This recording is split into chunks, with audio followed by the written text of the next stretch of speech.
Yes, good morning. Welcome back to Football Heritage TV. I hope that everyone is well. My camera is not. There you go. My camera's a bit skewed. Hang on. There we go. There's the camera. Welcome back to Football Heritage TV. Happy Wednesday to you. It's absolutely shambolic outside. Torrential rain, wind. It's horrible, horrible, horrible. But Spurs did get a very important 3 points.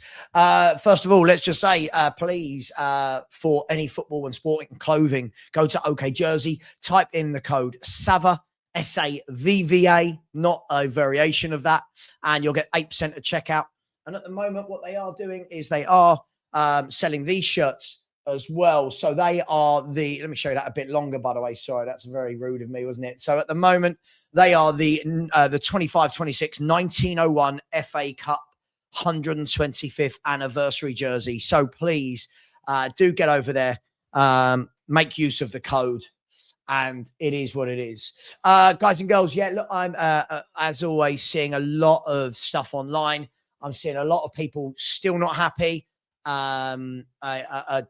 all, I think in the majority, everyone said we were going to lose. Most people thought we were going to lose this game. We had a very comfortable 2-0 win where they had one shot on target, and still all people are moaning about is the second half. And I'll start by saying this. Sometimes I truly wish people would take that step back, take away their fan mentality and look at the circumstances. This is a game where, first of all, I thought we were very good. The first half, I thought the football was very, very good. The second half, we had moments, but was a bit more of a dogged performance. So last night, you think we had 3 players in the first team that had knocks. So Archie Gray, Xavi Simons, and Bergvall all played with knocks. And then you had Solanke playing his first game for months. You had Udogie playing his first game for ages. The energy levels were rightly going to be down. You've got a game at the weekend. We've got an injury. We've got an injury crisis going on, and people are just wanting all-out attack, intensity in the second half. I thought we managed the game superbly. They had some of the ball in the second half and did absolutely nothing with it, but still we're not happy. And I think it's quite a sad indictment. As I said, the 3 players carrying knocks, you've all seen the picture of Xavi Simons' his foot, playing through that with pain. We know that Archie Gray wasn't 100% fit. Bergvall, we know he wasn't fit, and then he comes off injured. And I'll be honest, I just felt it a little bit draining last night and this morning. People messaging me going, "Oh, I was underwhelmed," and you're like, "Hang on, we all thought Tottenham were going to lose. We've rocked up, had a really professional game, could have scored more, had a number of chances to kill it off, and 4th in the Champions League group, and still, the second half wasn't." What were you expecting? A really depleted team that aren't in any sort of form or any sort of confidence to just keep. It's all a bit too much. And I feel like we're at the stage now where, are we overanalyzing everything? I mean, Dortmund had one shot on target, I believe, which was the header from Schlotterbeck in the 92nd.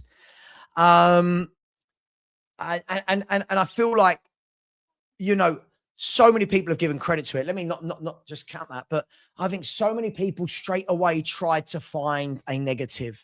So many people try, but it's only Dortmund. Well, this Dortmund team don't lose games, but it's only Dortmund. Yeah, but we're not in form. I think that, again, if you take a step back and look at it from if you can remove however you feel about the club right now, whether you feel about the owners or the manager or the players, if you remove that emotion and look in, it was a very, very professional second half that was managed well, where we've had to bring on a 17-year-old, right? It was, players, you could see Xavi Simons was running on empty. You could see Gray was running on empty in the second half. Porro had to go into midfield. And, still not still so many people not happy. And I feel like, don't we need to go back to being fans as well? Like, I get that we all want to absolutely analyze everything, but, you know, couldn't we come out after the game and go, yeah, that was good, Spurs. Yeah, good 3 points, important 3 points in the Champions League. And I think that's where I'm at with it. You know, we're allowed to be. I wanted to be happy for 12 to 24 hours. You know, I want to be happy for 12 to 24 hours as a Spurs fan. Forget as a Spurs YouTuber. As a Spurs fan, I just wanted to be happy for a little bit. And I wake up to so many WhatsApp messages. Thank God I'm not in WhatsApp groups. Thank God I'm not in WhatsApp groups. But I woke up to so many messages with people going, second half was crap. And listen, I'm thinking, hang on, 3 players. Archie Gray played through an injury and looked knackered in the second half. Bergvall played through an injury for the 90 minutes and had to come off. Xavi Simons played, his foot was like that. It was swollen. Dominic Solanke, not fit, gave 70 or 68 really good minutes, right? Destiny Udogie gave a great performance, right? Not fit, not played for a month, 3 weeks. He's not started a game. And I just thought maybe Lubo, maybe morning, come away from that and go, forget the noise for 1 minute, forget in, out, shake it all about. What a good performance, a professional performance, and an important performance, Lubo. Because the last thing I'll say before I let you go, mate, good morning, by the way. The last thing I'll say is there are lots of people going, oh, not important, doesn't matter, we're not going to win the Champions League. I don't know if they realise that the higher up the league table you finish in the Champions League means more revenue, and the further you go in the Champions League means more revenue. So when we're talking about buying players, paying wages, attracting people, this is a really important win to put our Champions League destiny in our own hands, isn't it? Yeah, very surprised. Well, not what I was expecting last night. Agreed. And, my son and I walked through the front door last night. He turned to me and he said, "Isn't it nice to see we won? See us win a game." It was so nice walking out the grounds. You know, it was great. The players got clapped off the pitch, and it was a good performance. And it was, for me, I think I sent you a text that we were 2-0 up, and I said to you, it's all about game management now, and that's what it was second half. You know, we've got a lot of players who are injured, players who are missing. Not too many are going to be back for Saturday's game. Mickey, maybe, I don't know if SAR's improved now and he's back home. I don't know. Gallagher will be back, won't he? Gallagher's back, yeah. You would think that it would be that team with Gallagher available as well. So Gallagher for Bergvall. So, but for me, I thought it was great. I thought it was great, and he let the handbrake go a bit yesterday, didn't he? Last night they attacked with freedom, and this was Dortmund's first team. This wasn't Dortmund rotating. This was a Dortmund that had lost once to Bayern Munich all season in the league, and only 2 other Champions League games. So for me, that was really good. They were good. All the kids did well, which was good. I thought they all looked very composed. Thought Byfield looked very good for a kid that was 17 a month ago. Yeah, very composed. To come out in that. How big is he? He's a monster, isn't he? I think he's 6'1", 6'2", but he's built like a. Oh my God, he was massive. Yeah. Massive.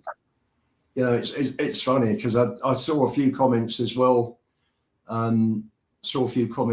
Yesterday. Can you imagine in the next few years to come, if it happens, if you've got a Byfield Vuskovic partnership, will be absolutely immense. And I just hope the Spurs can put that together and keep it together. When you think about it, Lubo, yesterday, a lot of the things we've seen can be really positive about. Now, I know I'm not.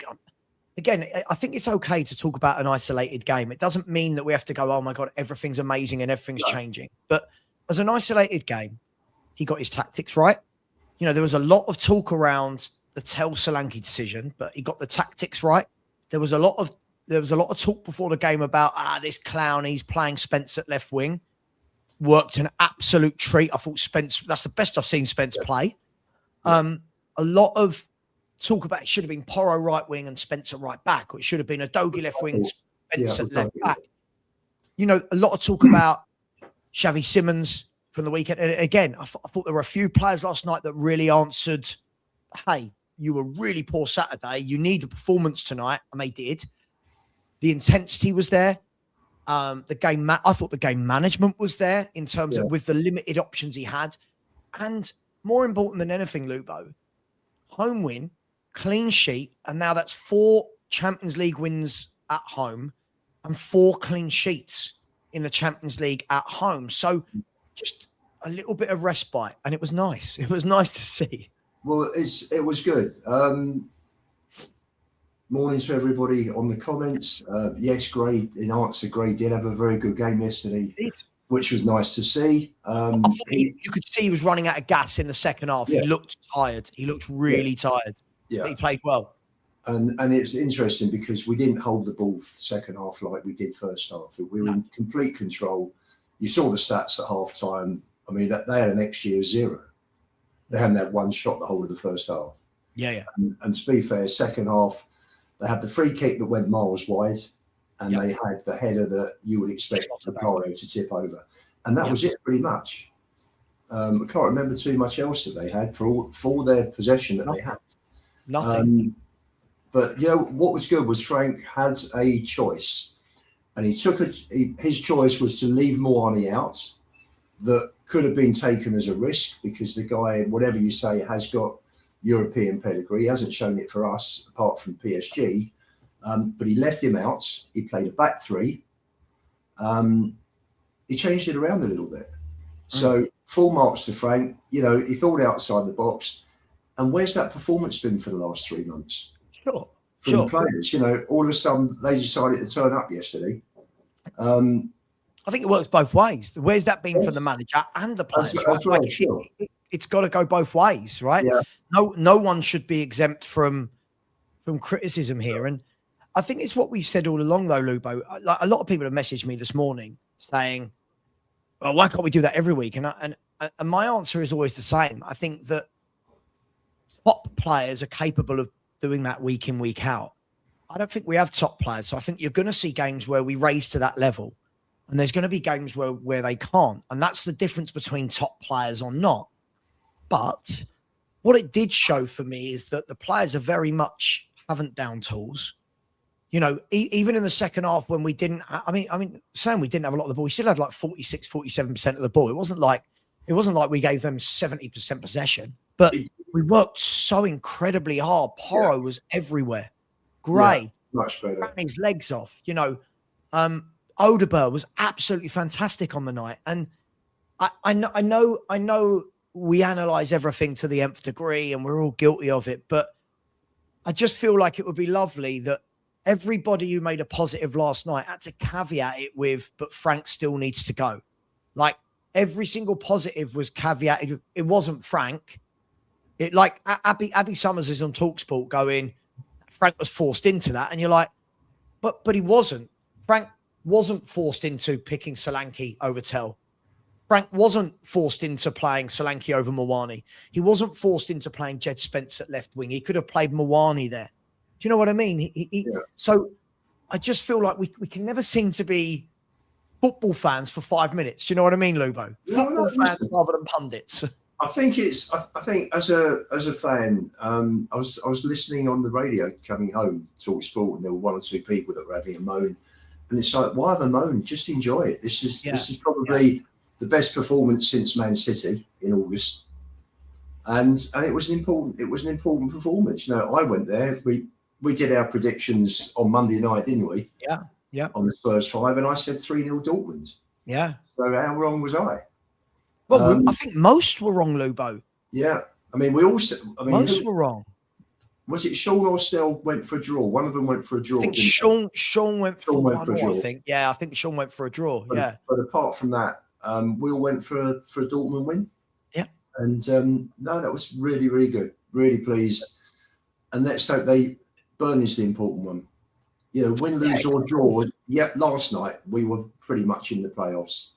You're looking at Union Gilloise, I think, getting something at think, is it Bayern Munich? You've got Paphos at Chelsea. You've got Benfica at Juventus. And if any of those three don't win tonight, then the playoff spot for Spurs is even if we'd have lost, would have been assured. But what's good now is that a win next week does take us into the top 8. So it's all there to do. At Frankfurt, they've got Carabao tonight. If they don't win, then they are out of it. So they may look at it and take a view and rotate players next week.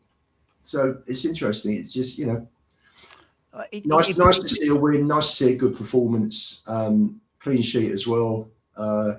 Vicario had us all like heart in mouth on one occasion, but apart from that, he was taking crosses out comfortably, which was good to see, particularly after flapping on Saturday, which cost us the draw. So no, look, we're top 8 tonight. Whatever happens tonight, Tottenham are top 8. Yes, right? Correct. It's in our hands now. Frankfurt are a very interesting team. They have been for years. Sometimes you watch them and you go good. Other times you watch them and you go, you're really bad. Now it's in our hands. Now that could mean that a draw sees you through, but I would probably think there's too many good teams up in and around there that you need the win. But I think it's really important. I think we've got to understand as well the revenue it gives the club for going through in the Champions League. Yeah. I think for confidence as well, because look, I think, I know people want to do absolutes and they want to go crazy. I'm not saying one result changes the world, Lubo, but can we take that now? Go and get a win at Burnley. Suddenly, you've had a really good week, haven't you? Suddenly, you've got 2 wins, 7 days. You've had a good week. Let's be fair. A win against Burnley. Let's be brutally honest. A win against Burnley. If West Ham don't win, you're 13 points clear of the bottom 3 with 15 games to go, which means whatever we do for the last 15 games, West Ham have to better by 5 wins. So if Spurs were to win 2 of their last 15, West Ham would have to win 7. Right? So look, things can change very quickly in football. And we'll talk about the Burnley game a bit later. But I just felt like you could see at the end. I think, who was it that was the first they showed on TV? The first person who went over and hugged Frank. And Vicario was beating Frank's back, like giving him a real proper hug as if to say, come on, we did it. And then Udogie gave him a great big squeeze. And I don't know what's going to happen, Lubo. None of us know what's going to happen with the board. None of us know what's going to happen with Frank's job security. We don't know, right? But what we do know is going well in the Champions League, and it was nice to get a win. Like, I'm just happy for the morning. We got a win. I'm just happy for the morning. So I think we can enjoy last night, and obviously Saturday's the important one. They have got to stop this this slide down the table, and they've got to start moving back up.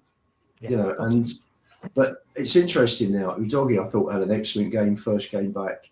Solanke was holding the ball up well. Simmons was holding up as well. He was getting himself out of tight spots. And all of a sudden, you're starting to see, I thought, apart from his bozo moment, 2nd minute, Romero, I thought he had a superb match at the back. Danso was outstanding. Yeah, really good, Danso. And even with 11 men, I didn't think Adeyemi looked great. I didn't think Jurassi looked great. No, they looked. I didn't notice any of them. Nullified, which was good. I thought Fabio Silva looked better when he came on. Than do you know what? I noticed Fabio Silva more at centre half than I did at centre. Like, he was everywhere. But do you know the funny thing, Lubo, is in a way, it was almost a shame when they had a man sent off. And I'll tell you what I mean by that is I thought that they were very open. When they had 11 men, I thought they were very open. And unfortunately, the moment they went to 10, teams with 10 men naturally settle back into 2 brick walls, don't they, in front of the back 4. And I saw fans in my chat going, oh my God, attack. And I was like, yeah, but when teams naturally put 10 men behind the ball, you've got to be a bit more patient. You've got to prod and probe. You've got to find the gaps because that team aren't making any plans to go forward. So I thought it was a really good performance all over. I was not happy when they went down to 10 men, to be honest. For me, it was about getting confidence back. It was about getting the win. Because if there had been I thought Danso was superb, wasn't he? I thought it was brilliant. If we'd have lost last night, the confidence going into Burnley on Saturday would have been at rock bottom. So they went down to 10 men, tough. You know, we had the same with Liverpool, didn't we? With Xavi. So it happens. It's tough. It happened that nothing. You know, any little touch with these European referees, and they blow. It's incredible. It was very frustrating, wasn't it? There was a number of tackles where I thought, God, what a good tackle, and the ref blew, and I was like, But I mean, look, the red card. I don't believe this is a game where we can say the red card changed the game. I thought we were in domination mode. Yeah. Before the red card, I think there was one time they got in down the right-hand side, did nothing with it. Other than that, I can't remember them doing anything. There was the one time, obviously, Romero in the second minute running into midfield, and then they went through the middle. But a really good tackle, I think, was by, I think Spence came over, or Porro came over and cleaned it out. But on the whole, I can't look at any of the players last night, whether I rate them overall or not, Lubo. I can't sit here and go, oh my God, anyone had a bad game. I thought, look, if we start from Vicario's Vicario, right? Vicario makes very good saves. As you said, you would expect him to tip over the Schlotterbeck header. Yeah. But really worried. Whenever the ball goes to his feet, you can see he is not comfortable, is it? You can see the panic in him, sets the panic in the stadium. I think we'll have a new keeper next season. I do. I think he'll go. I think he'll go back to Italy this season, this summer. I agree. I think he'll go. I think we'll get someone else. I'd be happy to get Martinez from Villa. Be very happy. You think he's going to leave Villa for us? Yeah, I do. Okay. I think yes, I do. I'd take him all day long. He's a leader. He's a leader. I think it's going to be very interesting at Villa because there's not much they can do financially. They've got to sell to buy. Well, funny you say that. I'm sure Emery's going to get very frustrated with that situation because they've gone all in and they've gone as far as they can with PSR, FFP, whatever you want to call it, and now they're having to sell to buy. So sure, but Aston Villa, as we speak, are in talks with 2 players, right? And I mean, first of all, I think it's 2 players that would help our squad, but that's a different story. We've seen this morning that Aston Villa are trying to hijack the Juventus deal for Mateta to give them more firepower up front. I must tell you something, I'm not overly bothered with that. No. But again, it's Lubo. But again, this is what we do as fans. It's squad building. If Villa give themselves the option of Watkins or Mateta, again, squad building, not the individual player. And the midfield. Who? Maitland's gone, so that will be a replacement. Yeah. But be his replacement, wouldn't it? Sure, but that's what you need, right? If I said to you, our 2 forwards for the season were Watkins and Mateta, you wouldn't say no to it. Both very different profiles. One's more of a running behind. One, listen, don't get me wrong, I'm not saying, oh my God, Spurs should buy Mateta. I'm not. Mateta for me is brilliant on his day. Other days looks a little bit languid. But they're also talking to AC Milan about a very powerful player that suits them down to the T. And that is Ruben Loftus-Cheek. That suits them down to the T because Boubacar Kamara is injured for the season. But I think my point of bringing that up, Luba, more than anything, is, we'll talk about it in a minute, but there is a transfer window open and other clubs seem to be. Yeah. It was interesting. At Palace, I was with a Palace fan, and he said to me during the game, "Watch Mateta.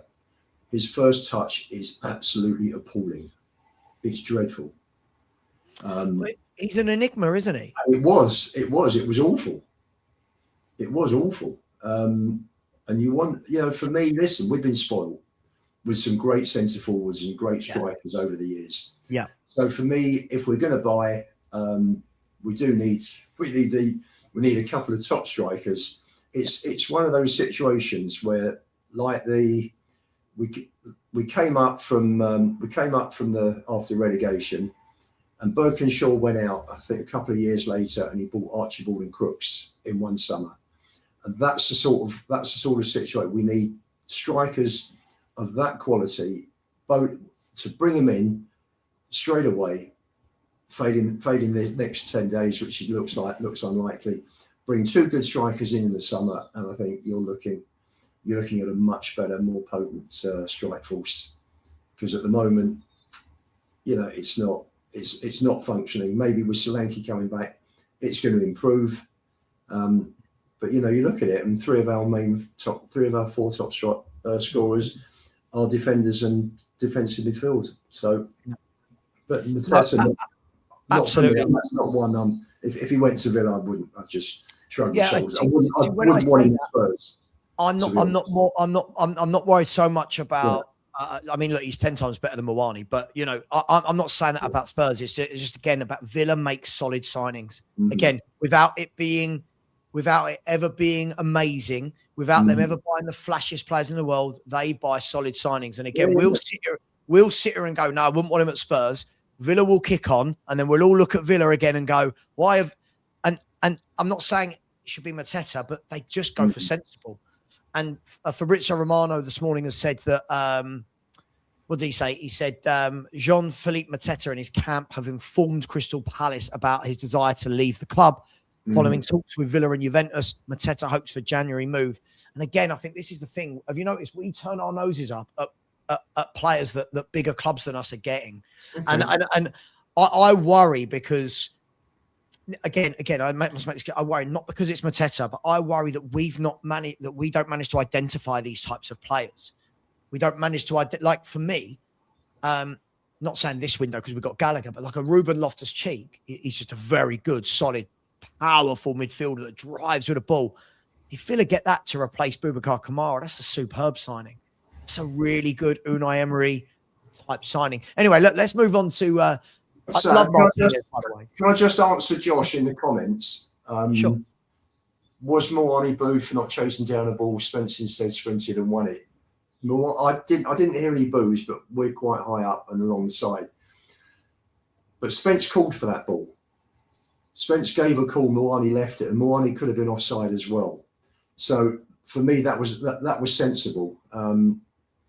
For once with Mawani, he made the right choice, and Spence won it. Spence got there, didn't he?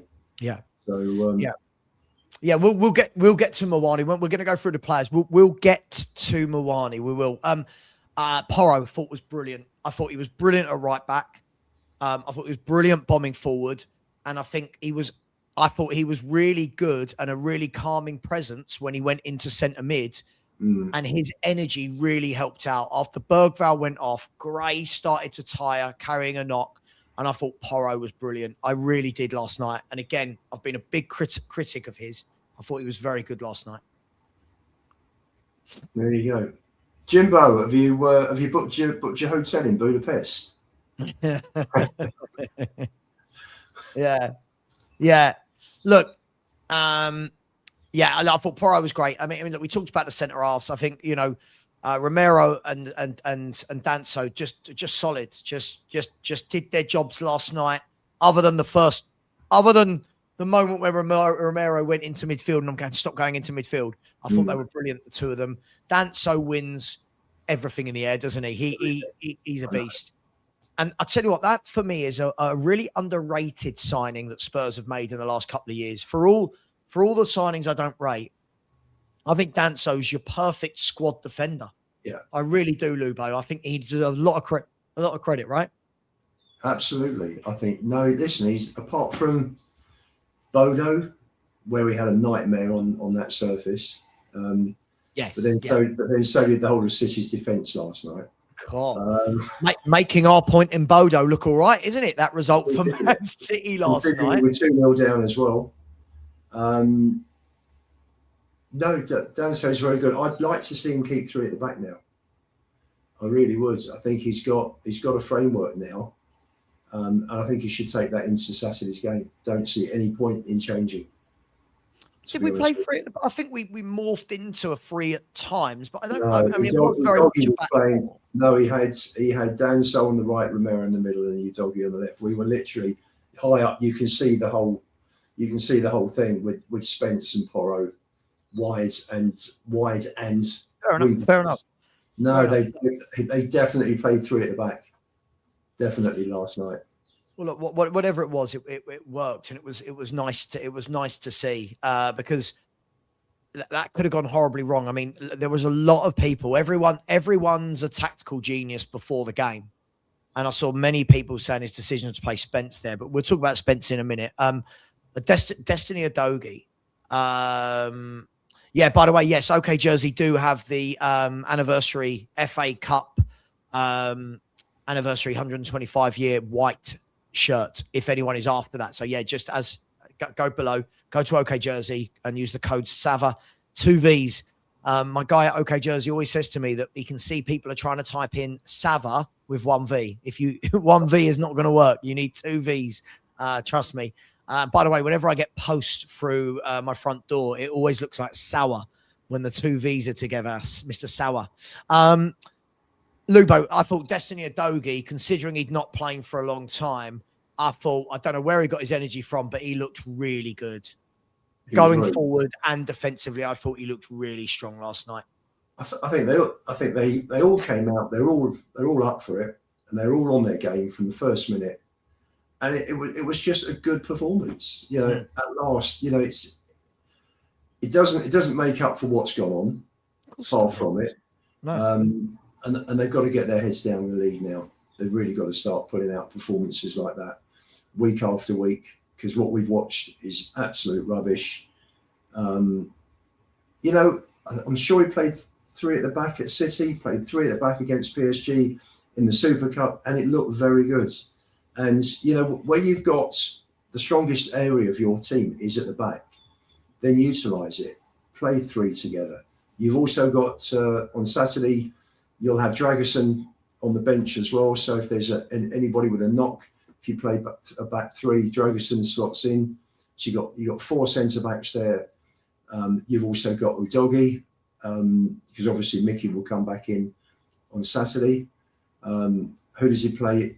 Does he play Udogie or Spence? That's a good question. I'm sure he'll keep Porro right wing back if he plays 3 at the back. He'll bring Gallagher in, I would imagine, for Bergvall, because Bergvall went off injured. He could bring Polinia back in, but he doesn't for Gray. But he doesn't seem to be in favour with him at the moment, does he?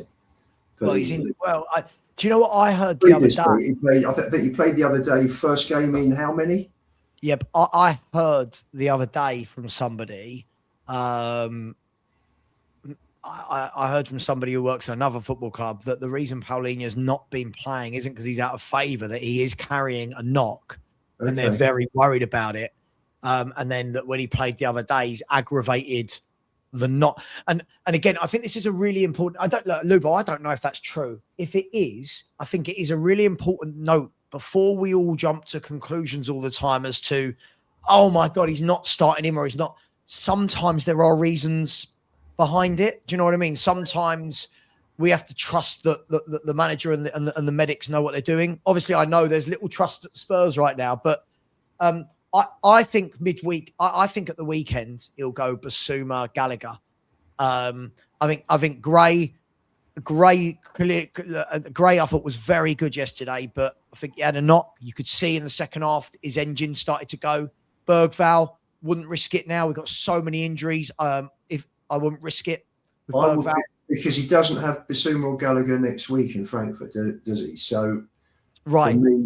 For me, play those 2 definitely. Take Gray and Bergvall out of the firing line, give them a break, or have them on the bench and bring him on in an emergency situation. You know, only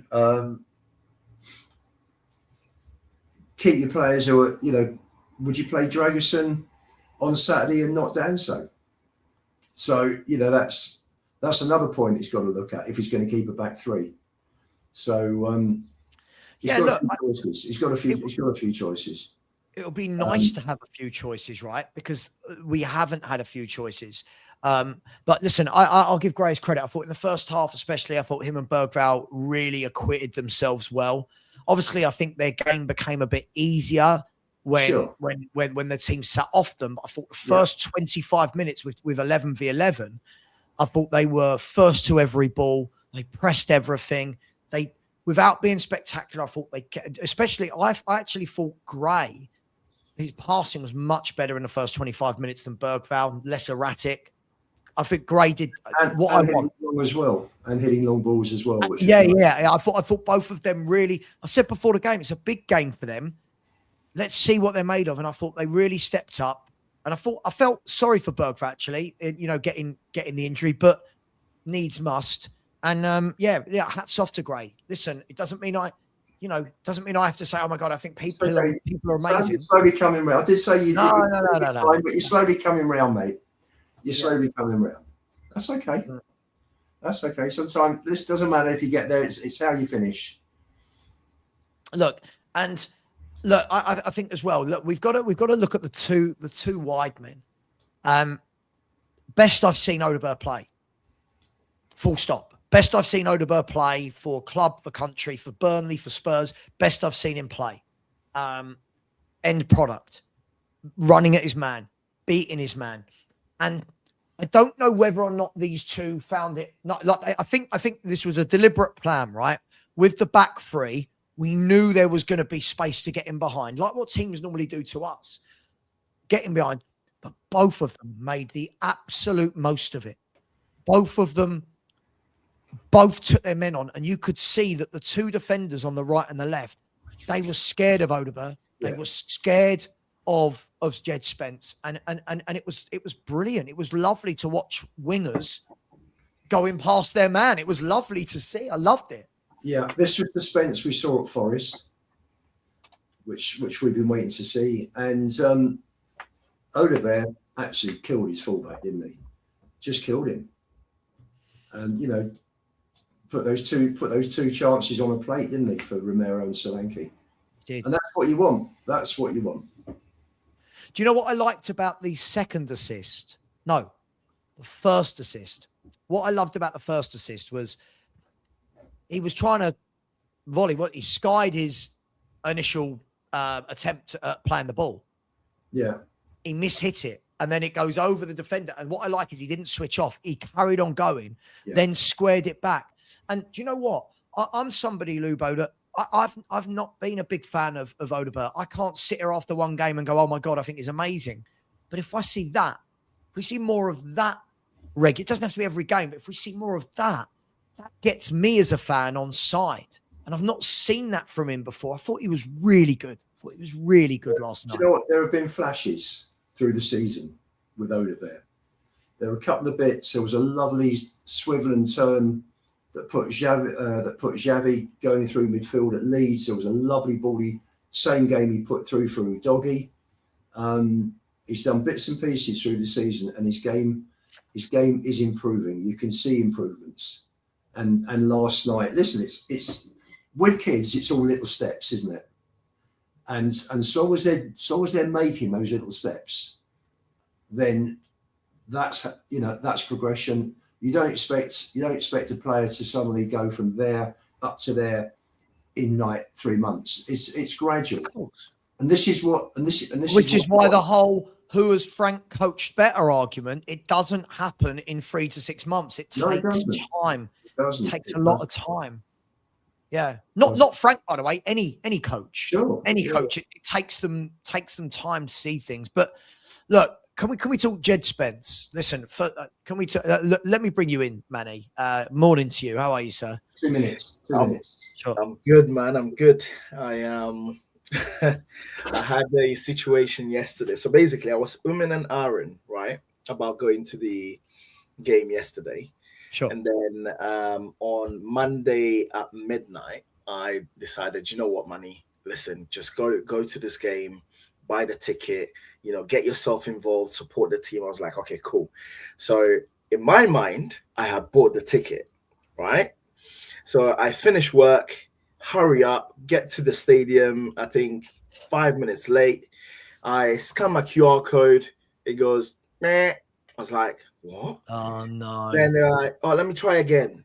Meh. I was like, oh my God, what is going on here? I haven't seen. So I checked my emails. I can't see a confirmation. I checked my bank card. I can't see the money go through. What it turns out, I hadn't bought the ticket, right? So, and this is at this point, I think it was like 8:30. So I've already lost 30 minutes. I could hear the stadium and the roaring. I was like, this game is a good game. I really want to go in. So I ended up buying a ticket for 70 quid in the North Stand, right? Which is not where I normally am. And by the way, the North Stand is, in comparison to the South Stand, is very quiet. I don't know where people normally say. I didn't realize that, but it's a very good view. So I ended up paying 70 quid and ended up getting in at halftime. It was in the cold as well. I was fuming. Obviously, I was watching the game on my phone. Yeah. So you're watching the phone, trying to get a ticket. Like, no, it was an absolute nightmare. Obviously, as you know, I live in Cambridge, so I then after I paid 70 quid, watched 45 minutes of the game live, and then had to drive an hour and a half back to Cambridge, which was an absolute disaster. But hey ho. And then here you are this morning. Here you are. I mean, look, Manny, just nice to wake up after a good win.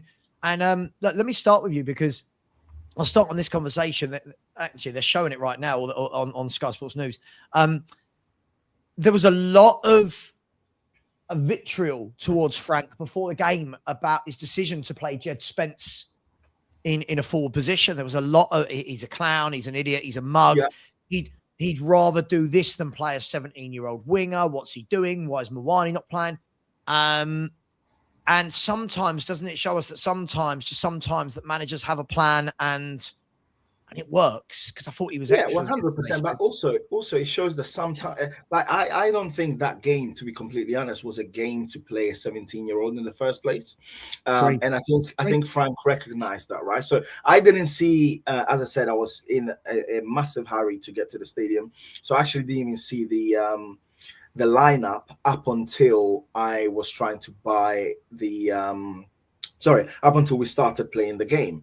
So I saw Spence, and to be completely honest, I think Frank sees these players day in, day out on the training pitch, and he has to try something new. As much as, you know, I and many others go on and say, oh, you know, I think this about Frank, I think that about Frank. One thing that you can't knock him on is the fact that if something doesn't work, he does try his best to see whether there is something different that he can do. Obviously, some people will say that he got forced into it, but that's not a bad thing. There are many players and many managers in the past who have been forced into something due to injuries, e.g. Marcus Rashford, right?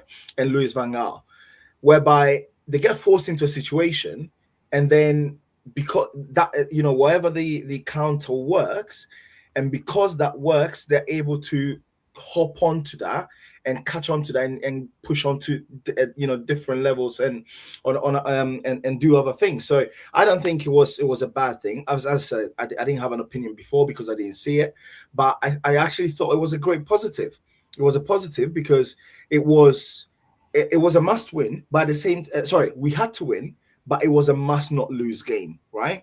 So he could have easily decided to play someone different in that position who was not as attacking as Jed Spence. He decided against that, brought in Jed Spence. Is Lubo whistling?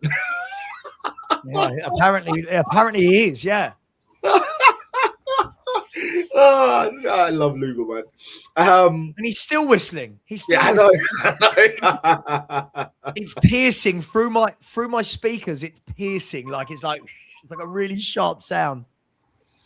But yeah, so I do think that he did the right thing, well, clearly, and it paid off. Spence paid off because he didn't have to worry too much about the defending, and he just tried to take his man on at every single opportunity. I'm very happy, and he did. And he did at every opportunity, didn't he? In that first half, I think it was Kuto, who was the kind of right wing back, but also Anton as the centre half on that right hand side. Yeah. Every time Jed Spence, what I liked about it, every time he got it, I'm always somebody that when a winger gets the ball, I'm always like, right, you are 1-on-1. Take him. Take him on. Take him. Lubo, please stop whistling. Lubo, please stop whistling. It's piercing in my speakers, honestly. Okay. My sound is really crisp, right? Really crisp. And it's like, what I like is he took him every time. He went at him. I love that positivity from wingers, and too much.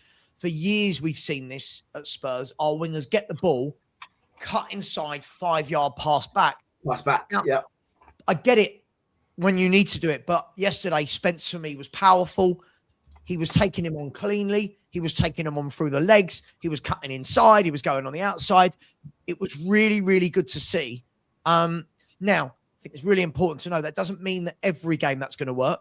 It doesn't mean that suddenly after one game, Jed Spence has turned into Gareth Bale. But it was good to see that that is an option, right? That is an option that we've got. Correct. And there were certain points in time, and I think Connor's in the chat. He would attest to that, because I said that in the chat, right, in the group chat, and I was like, "Oh, why is Spence now playing so deep?"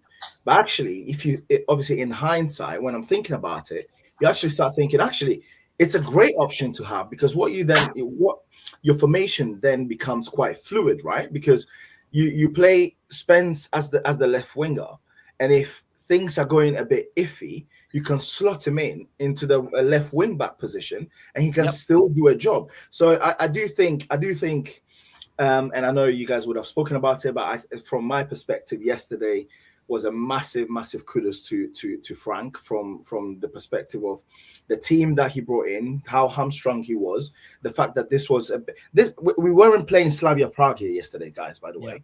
We're playing Dortmund. I think they're second in the league. They've lost one game all season.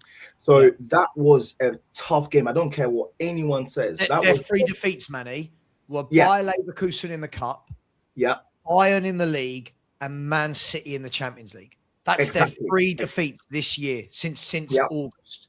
Yeah, so they're a very good passing team. So that you have to give credit to both the players, but also Thomas Frank as well. And I was saying that's the bit that I said in the chat earlier, and I don't know whether they showed it on TV, but he was barking orders every single second he had, and I felt the passion was there, and that's what people have been calling out for. You know, yourself, myself, everybody else.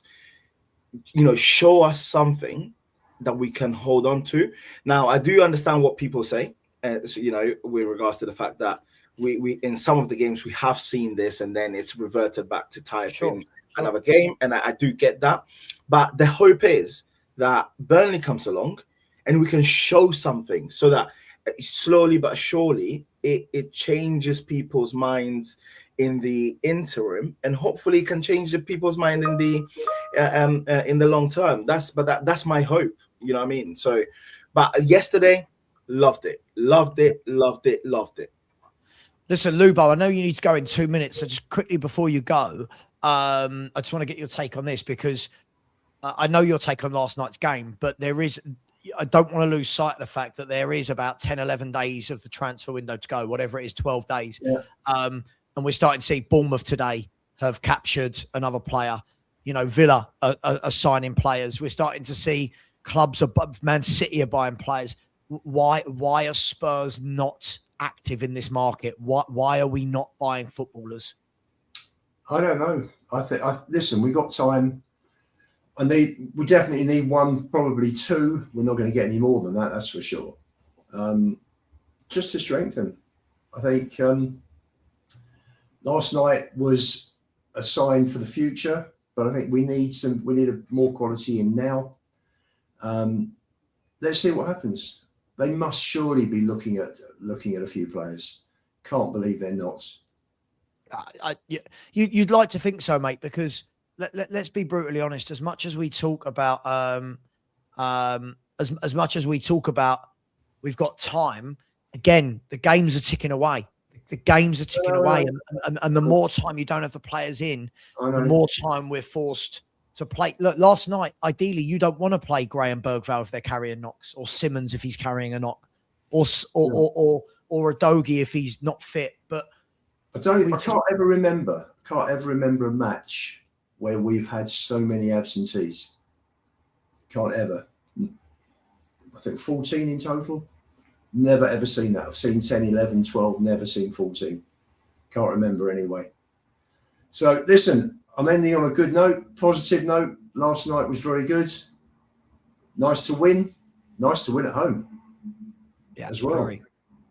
And I hope the club in the next rounds price the tickets correctly, because we were 10,000. We had 10,000 empty seats last night. Yeah. And that shouldn't be happening. We'll catch up with you soon. Yeah, mate. Listen, you take care. Thanks so much, Lubo. Enjoy the day, mate. Enjoy the day. Enjoy the day. Yeah, look, guys, it's listen, I do think that it's okay to be happy for a minute. I think that's my overriding point. It's okay. I know there's a lot of people that are it's almost like, because they don't want Frank, and that's fine, you don't have to want Frank, because they don't want Frank, they couldn't just say we played well last night. Everything was point scoring, everything was but they had 10 men, but he was forced into it, but Frank out. And it just feels like, have we come so far away from being football fans now that our first thought is, where is the negative? Like, I was really happy last night. I didn't feel in trouble at any stage. People are going, second half, Dortmund were good. I thought Dortmund had the football, did absolutely nothing with it. I didn't feel that we were under pressure at all on our goal. And I don't know. I don't know if anyone feels that way. I don't know if is there anyone in the chat that wasn't happy, or I just felt, Manny, that, you know, listen, you're a YouTuber now as well. Like, welcome to the YouTube community, so to speak. But in inverted commas. But don't you think at some point, and I feel like I lost this over the years, I don't mind admitting it, Manny, I feel like I got so wrapped up in being a YouTuber and having an opinion and dying on heels for opinions that sometimes I forgot to be a fan and actually just go, as a Spurs fan, much needed win, good performance. Do you think we're going too far away now from everything's got to be analysed to the nth degree, and we can't just ever say good win and move on? But it is spot on. I think it's key, right? And I'm just going to read what Connor just said in the chat. He goes, "I'm not naive enough to think we're out of a crisis, but genuinely, I think some of our fans wanted us to lose last night because of their agendas." Spot on. Because to me, it's like, it's weird. So I was having an argument with a few people, because I was like, guys, just be happy. Like, what, you know, we've just won a game. And also, to be fair, the thing is, right, is that if you are of the opinion that Frank has to go regardless of anything, it seems like now it doesn't matter whether he, you know, claws things back, does things right, whatever it is, people just want him out. Whilst to me, I genuinely just think that people need to think about it from a perspective of, as a club, what would be the best thing for the club? If someone is not good enough, does not show any progression, nothing, yes, you sack him. If someone turns things around and begins to get a tune out of the players, and by the way, yesterday I was looking at the players thinking, these lot, because there were a lot of things that people that said he's lost the dressing room. I was looking at it thinking, they were playing for him. They were really playing for him yesterday. Yeah. So if you look at all of those things, if you supporting Spurs, you're like, well, if you want the best thing for Spurs, if he was to turn things around, that surely that is the best thing that could happen for everybody at the club, including the players, including the hierarchy themselves. So I think that is where I am in terms of my position. I've always said, I want him out because I'm not seeing anything. But if I'm looking at a game like a Dortmund game, and I'm seeing what he's trying to play, I'm seeing patterns of play, I'm seeing these players giving it their all, and then I start seeing it consistently, why would you want the manager out? It genuinely just doesn't make any sense to me. That's the thing. do you know what? I think what's important for me is, and my outlook has changed a lot. My outlook has changed a lot in the last 6 to 12 months. When you're just tired and drained, I'm tired and drained of constantly fighting. I'm tired and drained that no matter what we do, if we win a game, we're not happy. If we lose a game, we're not happy. Sell a player, not happy. Buy a player, not happy. And I just think that the fan aspect of it has to come back. Yeah, the fan aspect of it has to come back for me. Definitely, I'm trying. I want to bring it back. And what I've noticed lately, Manny, is I've done watch along solid for 3 years, right? What I've noticed lately is when I'm not doing the watch alongs, I get more of the fan feeling because I'm not on a YouTube channel, not in a comment section, and I'm watching it as a fan. Like, go on, get that, win that. When I'm on it as a YouTuber, I feel like there's so much drama. There's so much of people wanting to go against each other at every moment that it's kind of taken away from me of why did we fall in love with, sorry, I know that sounds a bit deep, but why did we fall in love with Tottenham and football in the first place? And it doesn't matter. You can be Frank out. You can be Enoch out. You can be, I don't rate this player. But when it's good, it's okay to say it's good, right? Yeah. But also it's okay. It's okay for people to be apprehensive and say, well, it was 90 minutes. It's okay. But at the same time, it's okay to enjoy the win. Like, this win has now got us, at the moment, we are 4th in the Champions League positions, right? Could go down to 7th, I think, today, from when I was looking at it, but that's completely fine. But then we then have a shootout against Frankfurt to get us into that top 8 position and avoid 2 extra games in February with a squad that is already depleted. Why would you not be happy about that? I don't concur with. As I said, you can be Frank out, which from my perspective, I am. But at the same time, you can also be Frank out and understand, but hold on. We've just had a very good win. We've just seen the players absolutely fight for the guy, and we've seen structure. So Burnley coming, can we take that? Yeah, push it on. Burnley push it on. Because if it is, I don't, because I think you would. I mean, Savva, you've been on YouTube for ages, and you probably have had it. People like arguing, saying flip flop this, flip flop that. Breaking news. Word flip flops of football. Yeah, it's like breaking news. When the circumstances change, you're allowed to change your opinion on things.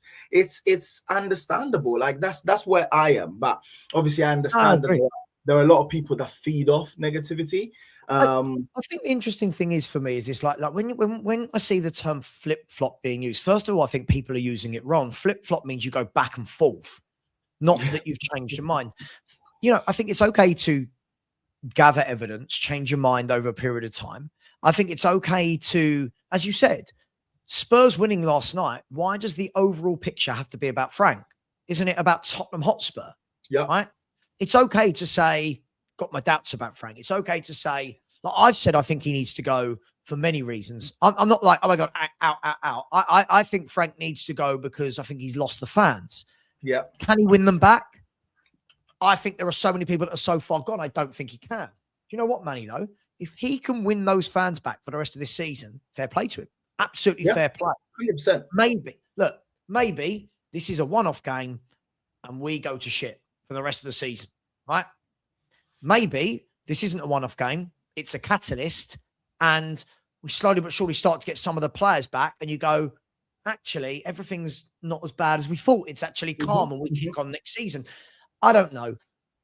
You don't know. None of us know.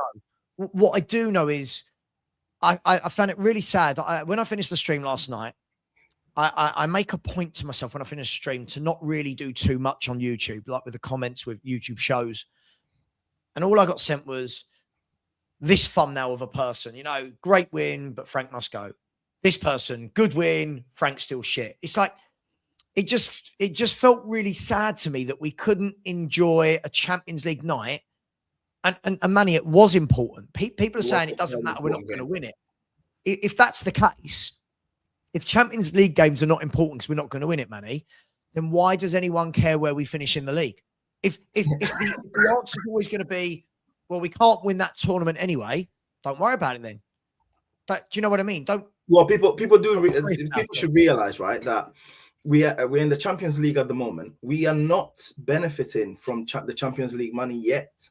The benefit from the Champions League money from this season is going to come next season. So the furthest we go, the better. Even if, so let's just say, right, let's just say we end up finishing 14th, right, and we have no Europe next season.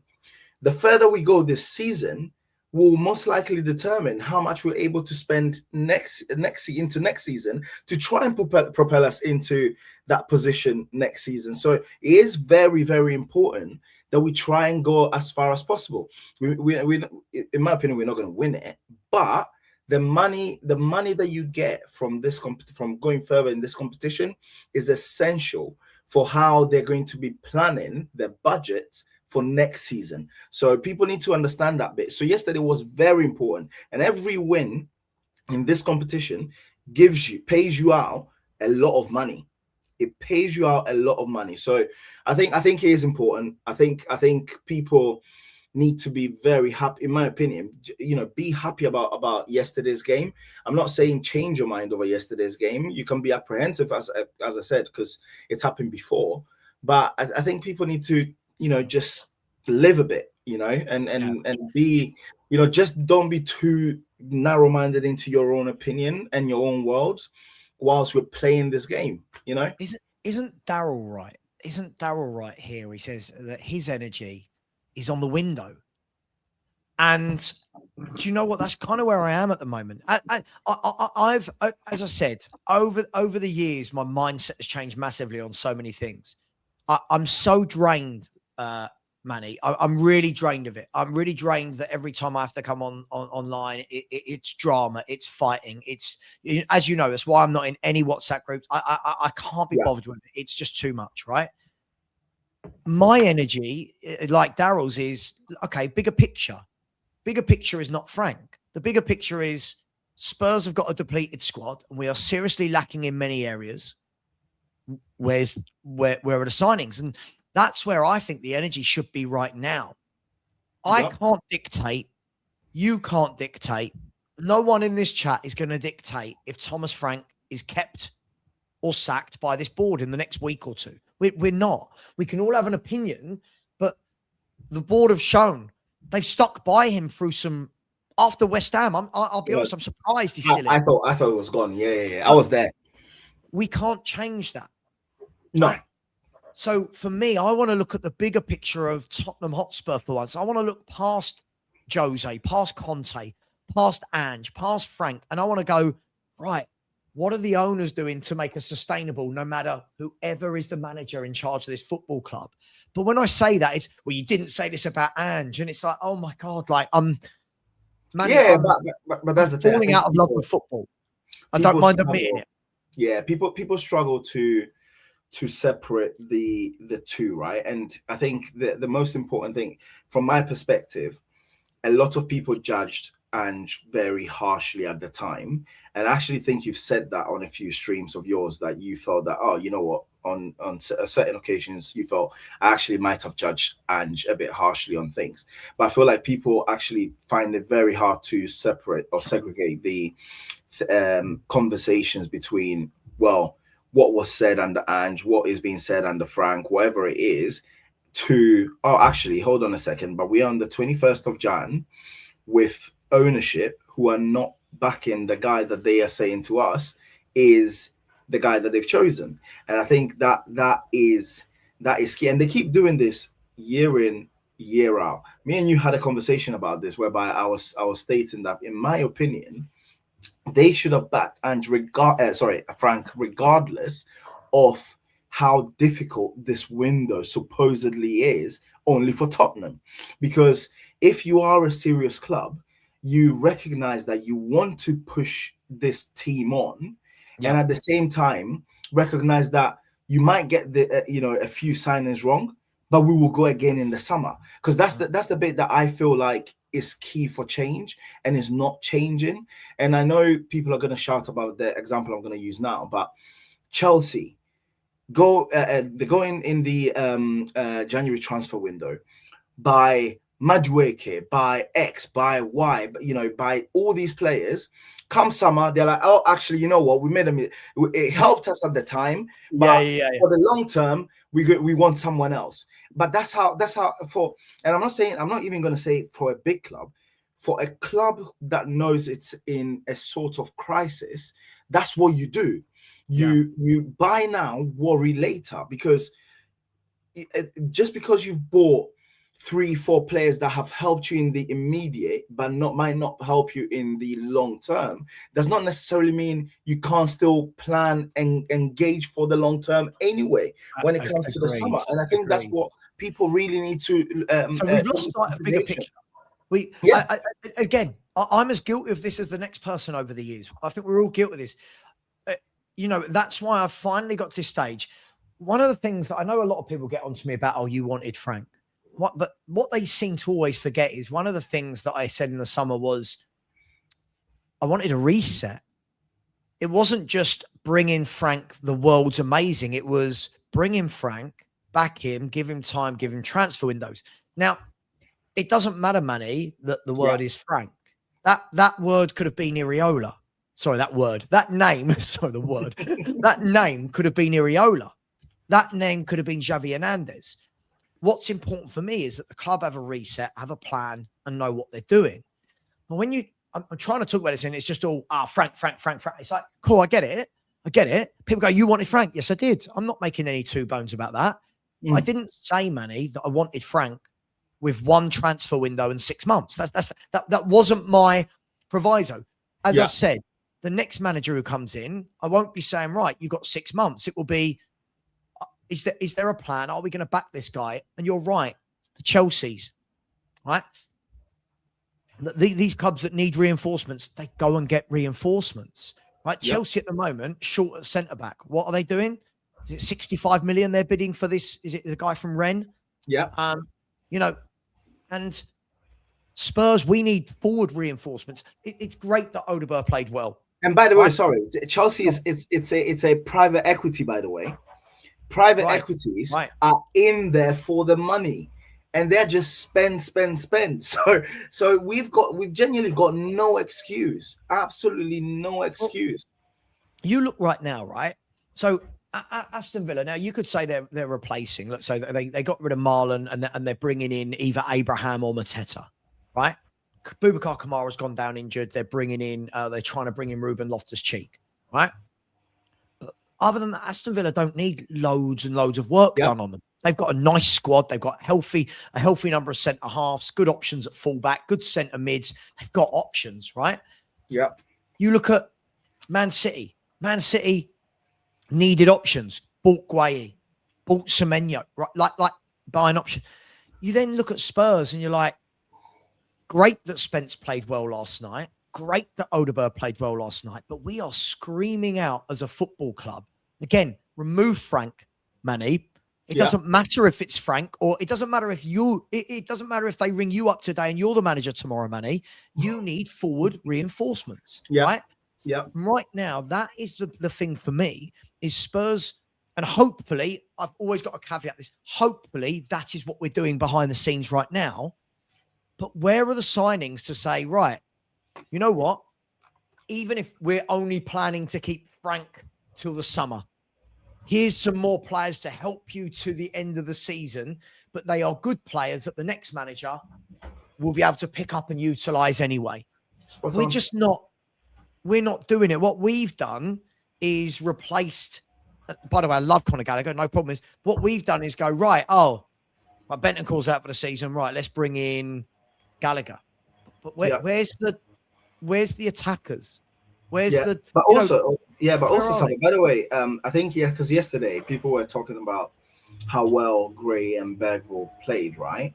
And I actually thought, you know what, they actually played very well. But what that reinforced is the need for ball playing midfielders, because for the level that Gray and Bergvall are, you could see how much they kept the ball ticking, right? And I forgot to say this when Lubo was here. He would have been very happy. Archie Gray, got into the tackles, but just kept recycling the ball very, very quickly. So imagine having actual experienced ball playing midfielders and how much more that the squad will take. And that's the bit. You're spot on in the sense of we need to. We were told that this board and this, we're now going into this data-driven model, right?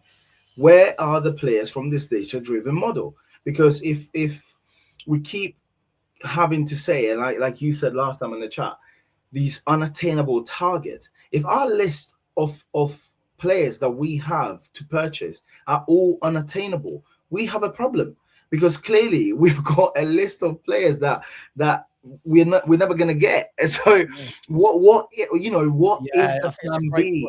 What is the plan C? Because as I said, you buy the players to propel you forward, and then you buy more players to propel you further forward.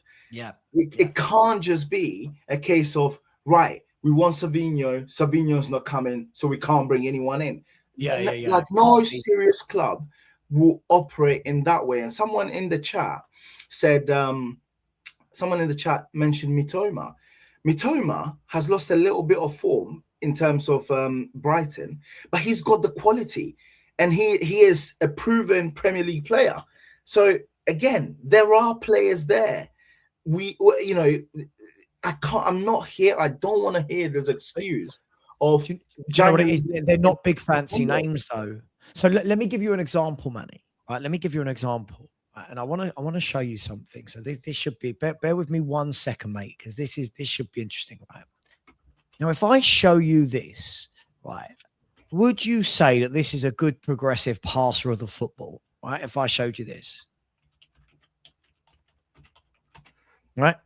Would you say that this is somebody who's good with forward passes, forward pass percentage, progressive passes, right? Yeah. And good ball carrying as well. Now, everyone in the chat, if I said to you, this is going to be the ball playing midfielder we're going to buy, this is the caliber of player Spurs are going to buy, would you, again, it's data and I'm just loosely, right? Who do you think this is? This is for the last 2 seasons. Who do you think this is, Manny? Last 2 seasons? This is a central midfielder for the last 2 seasons, right? Is this Joao Gomez? This isn't Joao Gomez. Oh. And this is someone we're being linked with, right? This isn't Joao Gomez. Who's this? That right? we've been linked with. It's not Conor. People say Conor. No. This is someone we're being linked with, right? Now, this, believe it or not, any guesses? And by the way, what you've just sent me, yeah, absolutely, Manny. This is Curtis Jones, right? Right. Now, the reason why is a couple of people have sent me now that 2 or 3, the Times and the Standard. Again, believe what you want, Manny. The Times and the Standard have both saying that Tottenham are looking to capitalise on a £20 million deal for Curtis Jones. Now, I can tell you right now, Manny, right? If Spurs were buying Curtis Jones as a midfield option, our fans will lose their mind. Oh, my God.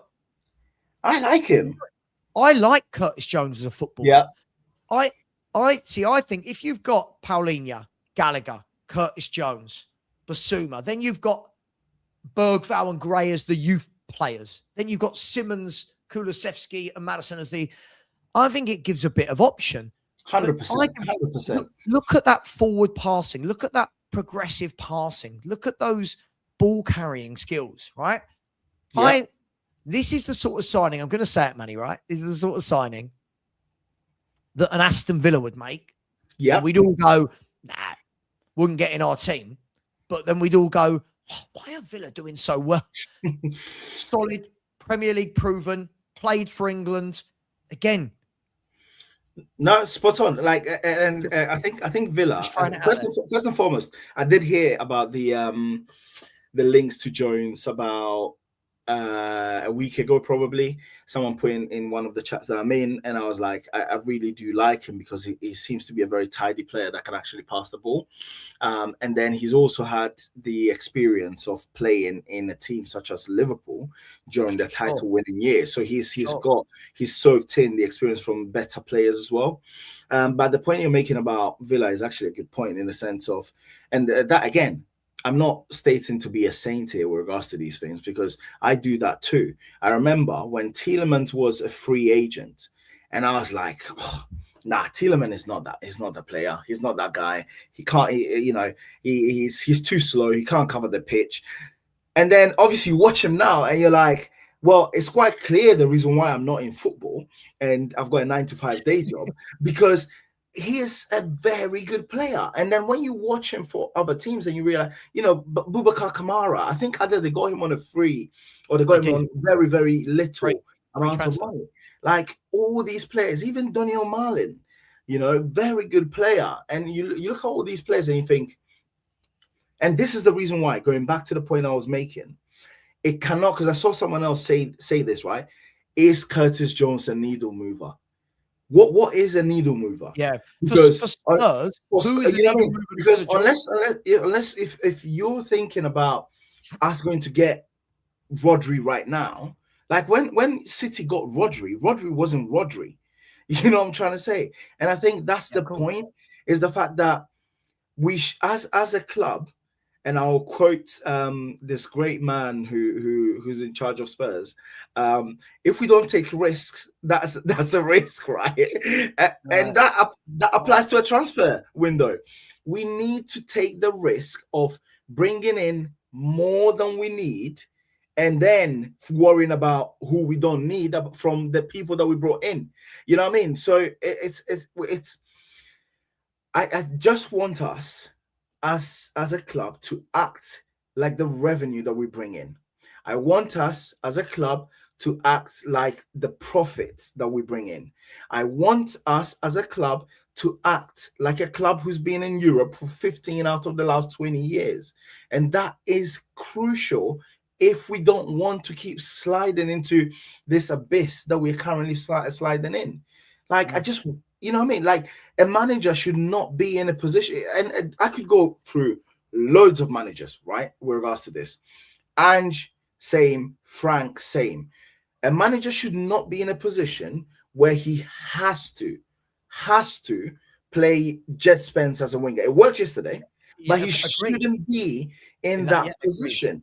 Like, you need to be smarter with your recruitment and understand that this whole January is a tough window. It does not play when you've got 15 injuries. It does not wash. I mean, it's interesting because, again, like, it's difficult because it feels like if you have an opinion on a footballer now, people think, oh my God, it's the only one you want.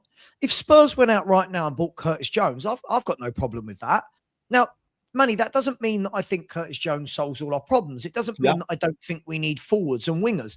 But I do think that if you ask me in games, would I rather see Bergvall and Gray as a 2 or Gallagher and Curtis Jones, for example?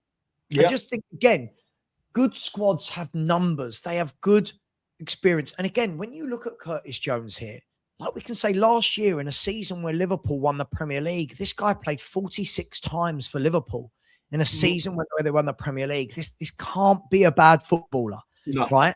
But straight away, you watch out straight away in the chat, he screams mediocrity.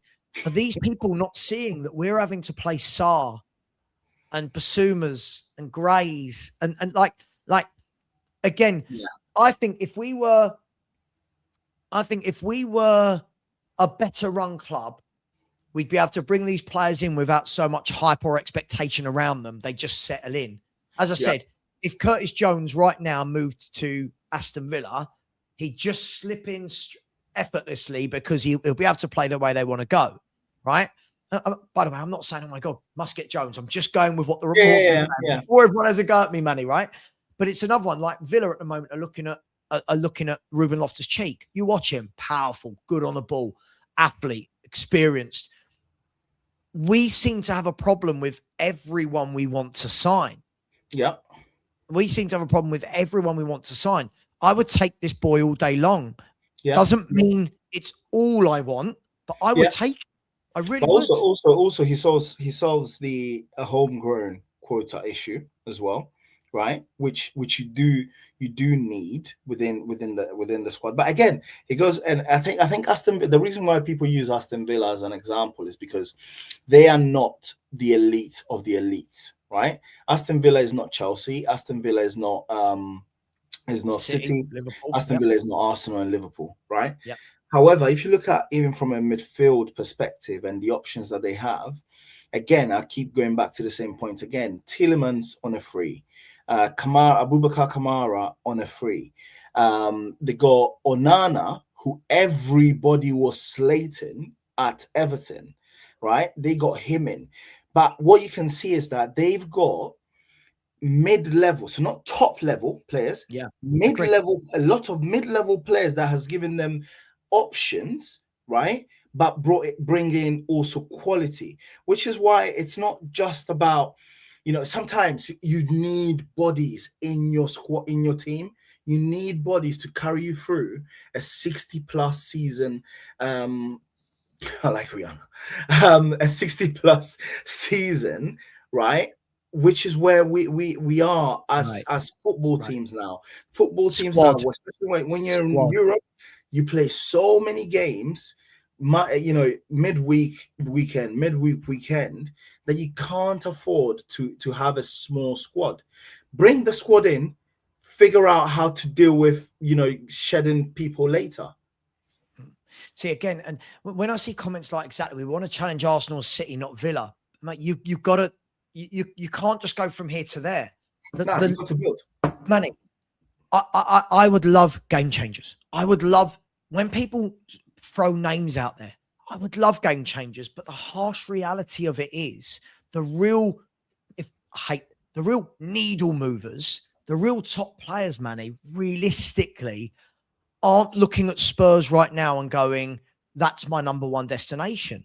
They're going to be a big the point is moot anyway, right? Because if you look at Arsenal, who knew about Gabriel before Gabriel came into Arsenal?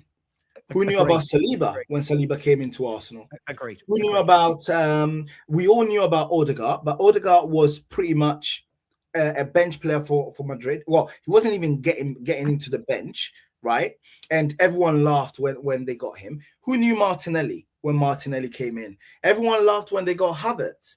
Everyone, people laughed because they said Jesus was not good enough. So they went through a rebuild with players that were not top first. And then when they managed to, obviously then you're like, right, coach, you know what? Get us to that level where a Hincapie, a Gyökeres, a whoever you want to call can't turn us down, and that is good squad building. You know what I mean? Like again, Saka. Manny, that's the saying. Saka is. That's it. That's the saying. Squad building. This is where I think, as football fans in general, we forget about squad building. I know what we need. I know everything we need. You know everything we need. But good squad building. Somebody's just messaged me and said, if you had, and I know you need to go in a minute and we're going to plug your channel. Do me a favor. One of my mods, can you please find the link to Manny's channel, Designated Hotspur, and whack it in the chat right now, please? If somebody be so kind, and we'll talk about his channel in a minute. Thanks, man. For me, this is what we all talk about an 11, right? But we are seeing, last night we saw, look how depleted we are, that we had to play two 19-year-olds at centre mid. Now, they played well. Yeah. We should never be in that position. No. Right? We should not be in that position where we are so badly planned as a squad.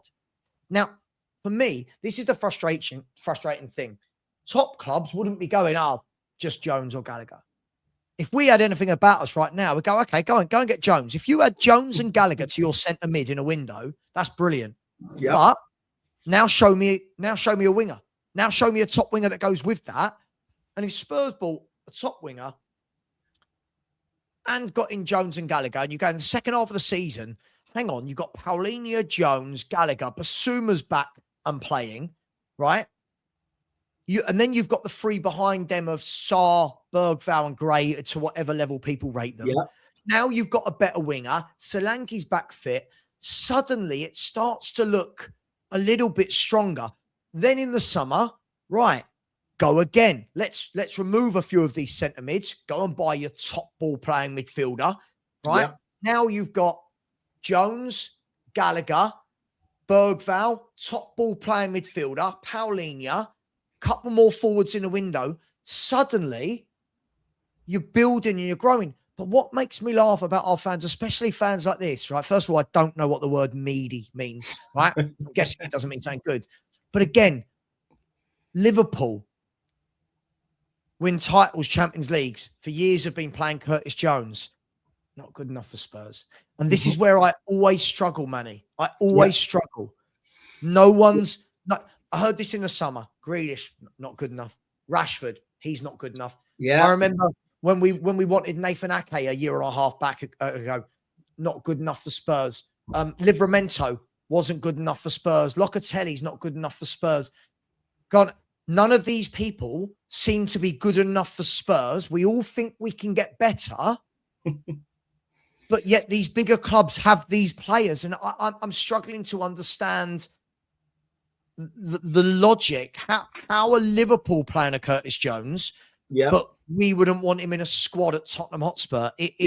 Exactly that, Savva. And I think with regards to things, right? A lot of people, thanks, man.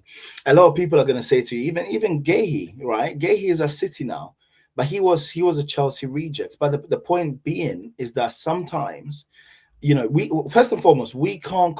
If we go in for a player now that City want, Arsenal want, Chelsea want, Liverpool want, unfortunately, we won't get that player. So we need to, in my opinion, like this is the whole transfer market. It's a gambling parlor, right? You never know. You will never know how a player is going to turn up, even if they are a proven player. Example: a lot of people want Lookman now. Lookman showed glimpses of his quality when he was in the Premier League. However, no one knew Lookman was going to turn up the way he's turned up now, or Everton wouldn't have sold him. You know what I'm trying to say? So sometimes you just have to take, as a board, you have to take that leap of faith to say, right, we are going to bring in, obviously I understand, when people say a certain level of quality, that's completely fine. But we were going to bring in these players, and then in the summer, we will look at that position. And if the players if the player that we've just brought in is not up to the level of quality that we want to get to the next season or the season after, we will bring in a better player, and that quality player that we brought in earlier becomes the sub, and then the player that was before him can go. Like it's that part of things where I'm like, just like Spurs, please, the board. I know you watch Savva, Savva's channel. Please get your hands out and start trying to bring players in that actually also fans who are paying, ticket paying fans, like I did yesterday, are going to be excited to go, because that's how then you turn the atmosphere at the stadium as well. Like it's all these are all cogs that this board really, if they're serious and if they really mean what they're saying, should be doing. And then if you go to South America and buy a 19-year-old, nobody's going to talk about that, because everyone is going to be satisfied with the other business that you're doing. Manny, I absolutely agree. Look, I know you need to go, so let's sort your channel out quickly. I'm just quickly doing something in the background, so bear with me, mate. Give me 2 seconds. No stress, man.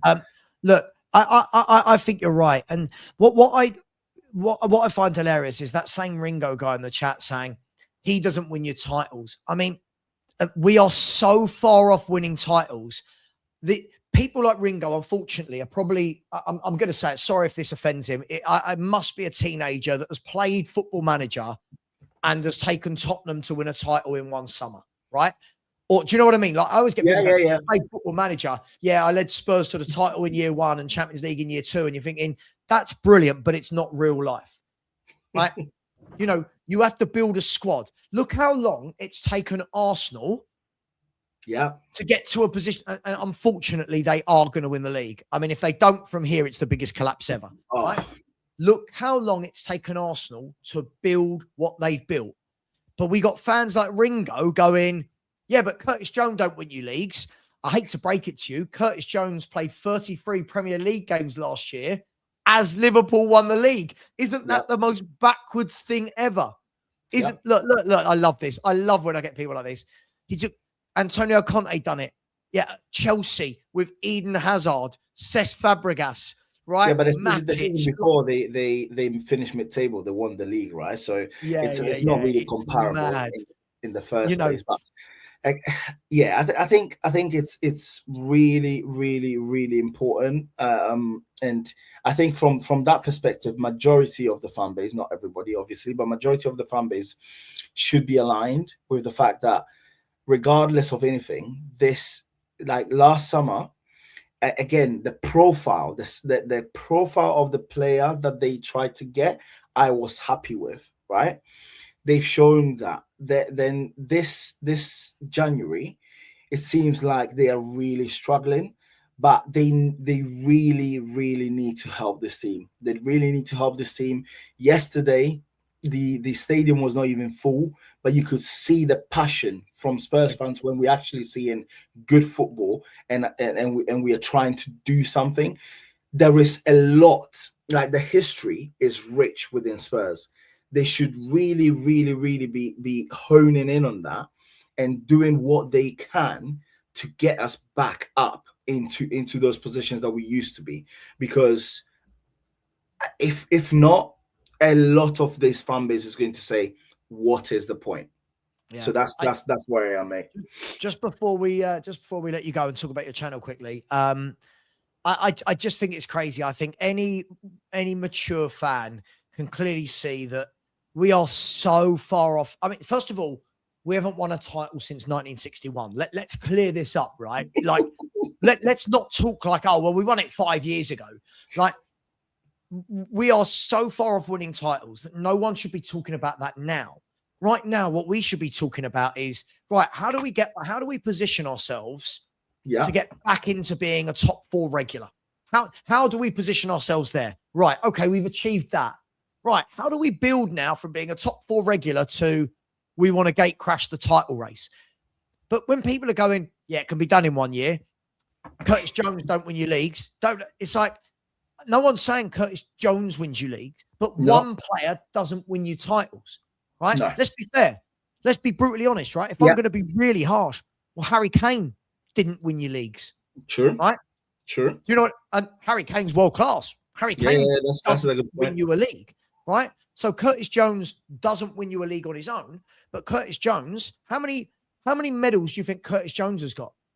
Just quickly, I'll tell you what, here you go. Everybody, how many titles? Curtis Jones has 2 Premier League titles, 1 FA Cup, and a Champions League probably. Oh no, Champions League runner-up, so he wouldn't have been part of the one 2021, right. And a FIFA World Club Cup, right? He's won the Euros with the under-21s as well, and we're sitting there going, he wouldn't be good enough to play in a Tottenham squad. But again, Savva, it goes. What I did for Arsenal, I could do for every single club, right? Every single club, but say your City and maybe your Chelsea. But Liverpool, as an example, Salah, everyone laughed when Salah came in. Everybody laughed. 38 million pounds from Roma, right? And that is the thing. Like, there are players around. If there's one thing that the likes of Danny says, which I do agree with, is the fact that there is a lot of talent around. And I feel like our scouting department, whoever you want to call, they're just being a bit too lazy for me, to be completely honest, because they're not looking where they should be looking. They're not analyzing where they should be analyzing to bring in the players that are playing at a top 5 or top level league and will literally just help us. Because bearing in mind, the first thing that we need to do, Savva, is to get Villa and Newcastle out of our crosshairs.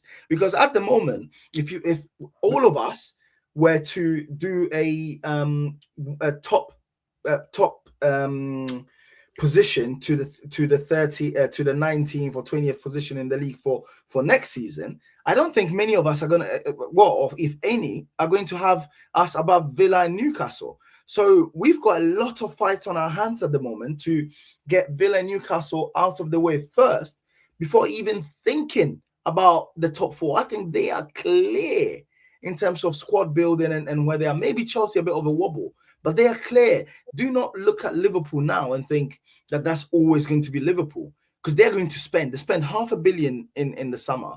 They will spend again the next summer, right? So we've got to look ahead at the teams that we need to get out of the way, and we have. And I'm not going to have anybody tell me that we don't.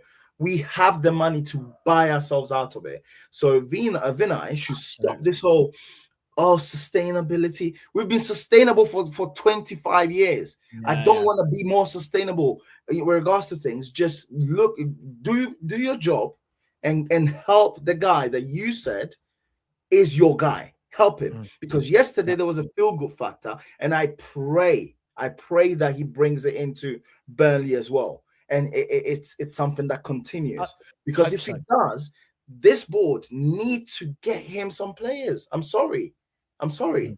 Yeah. But by the way, just quickly, very last thing, mate. Listen, dude. I think everyone in the fan base would love to sign a Wharton or a Stiller. I think what you've got to recognise is most fans, other than you, kind of realise that if a Wharton or a Stiller becomes available, I'm sure we'll be there. But I'm sure so will Chelsea and Man United and Liverpool. This is the problem you've got, mate. Top clubs are going to be going in for these players. And this is why you want to, if this is a plan of 1 to 10, Ringo, you want to go from 1 to 10 overnight. I think a lot of people appreciate you have to go through the gears.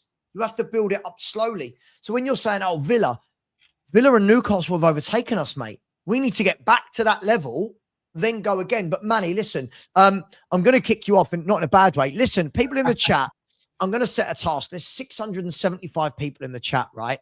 This is Manny's link to Designated Hotspur. Right. He is currently sitting at 888. 888. Right. Can we please get 112 of you to get this man to his first 1,000? And let me tell you this. Thank you so much. When you get to your first 1,000, it is such a long, hard slog, and it's such a good sense of achievement. So please, there's the link. I'm putting it again. Surely 100 out of 675 of you, 675 only need, what's that, a tenth of you? No, that's not good maths at all, Richard. I only need 2/10. Yeah, I only need just under 2/10 of you to get over there and sub, right? Come on, let's. Thank you so much, man. Thank you so much. And just for people, I have just the same way as yesterday, where I made a decision to go to the Dortmund game and support the team. I'm actually going to the United game, an away game at Old Trafford, my first away game, and I'm going to vlog it. So please sub in expectation of that vlog, and hopefully we get the win as well. So yeah, big up, man. But Savva, thank you so much. Thank you so much. Just quickly, guys and girls, come on, look, we've already managed to get it from 888 to 923. Come on, 77 people. Come on. The power of Savva. Come on, guys. Come on. Can we get, look, 77 of you, just to quick, 926. Quickly, we smash that up. Now, let me do the super chat and then I'll end. Manny, stick around. Yeah. I want to talk to you after the show. Guys, girls, listen, as I said, it's not, we got one super chat this morning. I can tell we won last night. We got one super chat. Big up. No, it's just a message from a member. Big up Adam, who said need to add more players. Over the moon for Byfield. Yeah, really nice to see Byfield. Jesus, that boy is a absolute unit. He is. And he was fighting the players, by the way. He was fighting the Dortmund players. I like him. Absolutely, mate. I loved it. And by the way, big up to Smokey Boy, who just put in a coffee for me as well. Really appreciate that. He said, catch up tonight, out and missing the vibes. And I think you put in one yesterday as well that I didn't read, so apologies for that.